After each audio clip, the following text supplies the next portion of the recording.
GMB also provides businesses with insights into how users interact with their profiles, which can be used to improve customer experience and optimize marketing efforts.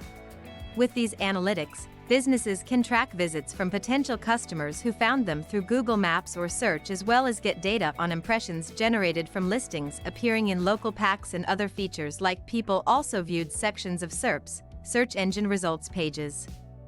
Lastly, setting up a GMB profile also allows businesses to post updates such as promotions or events so that followers stay engaged with what's happening at the company without having to leave the platform for another website or social media channel.